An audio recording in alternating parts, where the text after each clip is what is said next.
Morning, welcome back. Thank you for sharing your morning with us. And now we're going to be showing you an interview that we had with Mr. Fazli Azeem, who's a patient who's been diagnosed with Asperger's syndrome. Let's take a look at what he had to say. It was by accident that I found out about the diagnosis.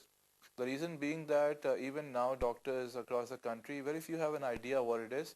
And it's not that simple to diagnose because there's no medical test that you can do. There's no blood test or MRI scan that you can do to confirm the symptoms. It's a behavior disorder. This can be diagnosed in children as young as 18 months. Yes, it is possible. And the earlier you start with diagnosis, the faster you find out, the earlier you take action, early intervention, the better the chances the child can become completely normal or reach to a level that the child can live comfortably and improve the symptoms. How did you feel when you found out that you had Asperger's syndrome? Did it help you to cope with your condition? Did it help you understand yourself better? When I found out, it was actually a relief. I now knew that there is definitely something different about me. Before I found out, and this applies to people who have not found out yet about their diagnosis, is that most of them feel out of place. We feel like we are aliens here, we don't belong in society, or it's very hard for us to cope in a normal environment, in a classroom, in an office situation where, or even in a general social situation where you have people meeting, making eye contact. There are certain things which people with autism spectrum disorders cannot do. Example, they are sensitive to light, they are sensitive to eye contact, they don't do that. They are sensitive to hearing. They generally don't prefer loud sounds or silent sounds. They prefer generally to live in a controlled environment, closed environment, which essentially does not benefit them. Because if you cannot explain it, if you cannot make your point, if you cannot explain to other people, because most children like this, they are talented. They're not, how to say, what the word is mental retardation. There's no such thing. If you train a child properly, there are so many gifts. The right brain of a child who have autistic spectrum is always much larger. Therefore, they have gifts, abilities with art, with memory, many skills. Aside from that, there are the lack of eye contact is a serious issue. The way I improved it was by looking at my own eyes in the mirror, getting myself used to that, and then it built up slowly. That's very important. If you don't make eye contact in conversation, people think you're hiding something, and it doesn't carry across fine. Aside from that, there are also sensory issues. Example, when you wear a shirt or you wear clothes which are a bit tighter, the hair on your skin, it's a bit sensitive to the clothes. So what I did is I essentially removed the hair, and it works. It works. It's much easier to wear clothes then. Do you think it's as important for other people to know about autism as it is for people who are autistic to know about their own condition? I've come across thousands of students, who have these symptoms, and yet they try to, because they don't know the awareness issue, they believe they're normal and they try to compare themselves with normal students, and it just doesn't work that way. If you know that you are different, you have something, there are abilities, yes, there are abilities and there are disabilities in a way. There are some things you cannot do and there's something you can do. So if you know about them, it's much easier to cope in life, to work on your advantages rather than your disadvantages and minimize them. Now, you say there are certain dietary things that people with autism and parents who have children with autism should keep in mind. Could you tell us a little about those?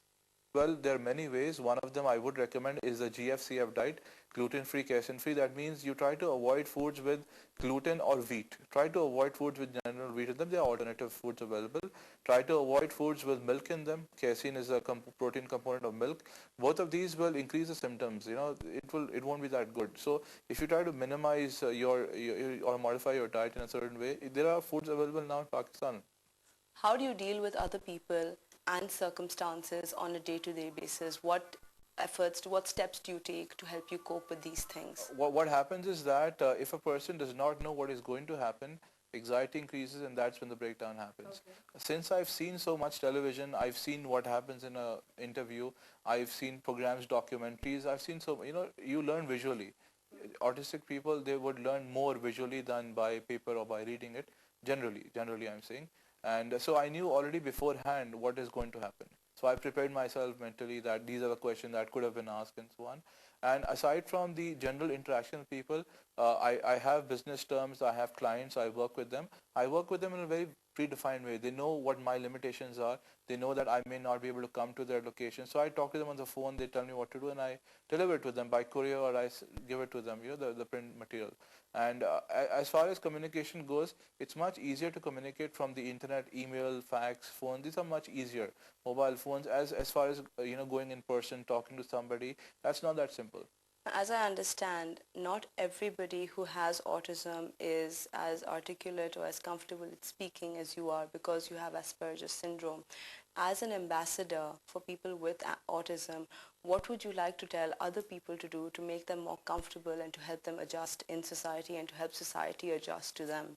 If a child has a certain symptom, is showing these symptoms, you contact a doctor. We have a social stigma in our society where people are afraid of going to a psychologist or a special educator or even a doctor. They're saying, they think that these things mean that the child is mad or not okay. This social stigma should end. Get a diagnosis. It's always better to have a precautionary test, a screening. There are trained professionals in Pakistan. There are few of them, but they are there. And they're growing very slowly. We are getting the awareness across to doctors and pediatricians across the country. And what I would want is that common people should at least not make fun of such people. You have the whole bullying issue in school. The child who behaves differently is pushed around a bit. They think it's character building, or it's just how the way things work. But you have to understand, these children work better on their own. They work better under controlled conditions. They do not respond well to social pressures or learning in a large group. They have to have individual one-to-one training. Later on, they can adapt and they can learn much faster and they can grow in their training. But the most important thing is there is no limitation. Do not think if your child has a disability, he has something bad. There might be some advantages of it. There are gifts, artistic ability, memory. There are many other things which could come up, and there are examples all over the world. People who had that training, they grew up to be successful professional people who helped the country grow much faster. And I'd just like to mention that people who have done great things, example, Albert Einstein, Bill Gates, people who have won Nobel Prizes, they have all been confirmed to have tendencies of autism. And that was our correspondent, Iram Haider, speaking to a fantastic ambassador for autism, Qazi Fazli Azeem. It's great to have him on the show. One last question with you, Dr. Saab. I got an SMS in where someone is asking, can autistic children study in normal schools? Yes, they can study, but generally these individuals need individual attention because they have some restricted type of behavior. So they should be given a special attention, and they should be not considered as a fully normal child because they constantly need shaping of behavior. And but on the same way, they should not be isolated, because then they will feel that they are alien. Sure, fair enough. Dr. Saab, thank you so much for joining us here this morning and speaking about autism. Today is World Autism Awareness Day. Hopefully we've given you some insight. Parents, please teach your children that if there's someone who's different in their class, to be a little bit sensitive. We all know about the bullying factor in school. I think parents need to step in over there. Read up on autism, find out whatever you can. And again, if you've been blessed with a normal child, make your child aware as well, so that they become a little bit more sensitive to other children as well. I think it's very important. On that note, time to break for our headline news, and then we'll be right back after that. Stay tuned. You're watching Breakfast at Dawn.